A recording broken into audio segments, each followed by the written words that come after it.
Every day, thousands of cars drive onto I-95 in New Haven. Over the past 10 years, this area has been bustling with construction. But the biggest part of that construction job is just getting underway.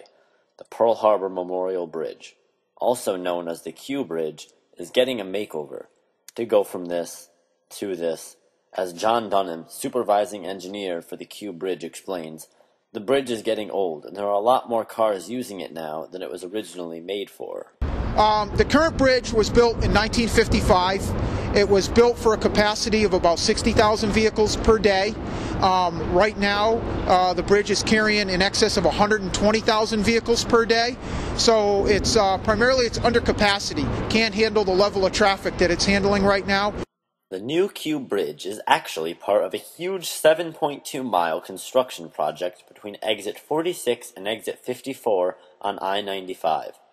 12 different contracts were handed out to different construction companies to divide up this huge job. 7 of those contracts are completed, including reconstruction that provides 3 travel lanes in each direction, full shoulders, and a new median barrier in East Haven. The construction project was proposed in the mid-90s. The bridge was designed in 1999, and ground was broken on the new Q Bridge in 2008. The current bridge has 3 lanes in each direction with very small shoulders. As project engineer Matthew Briggs explains, the new bridge will be much larger. Well, as it was said in the presentation, we're adding 2 additional lanes on both sides. So that gives 3 dedicated lanes to Interstate 95 through this area.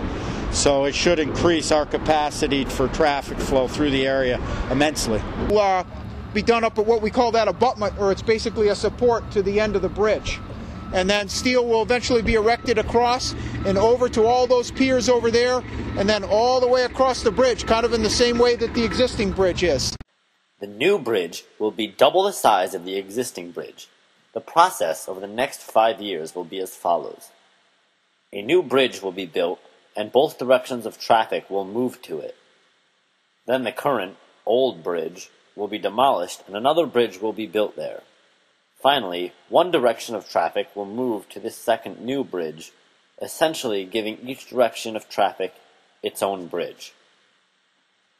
When building such a huge structure in a busy metropolitan area, like New Haven, you would think it would disturb lots of local traffic, but engineers say they've been doing a pretty good job getting the work done while staying out of the way. So like anything else, whenever you shut down roads, it's always difficult on people, but if you can give them plenty of advance notification and you deliver when you say you're going to deliver, and that helps build some credibility, and people are more apt to be able to withstand the changes and the deal with the construction activities that are ongoing while we get the job built.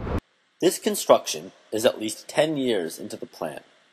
So far, Connecticut DOT project engineer Ghazi Al-Sakari says that meeting deadlines is one of the most difficult parts of this whole job. Meeting the milestone dates, we had to work last year in the harsh winter weather. We had cold weather, and we continued working during the cold winter months.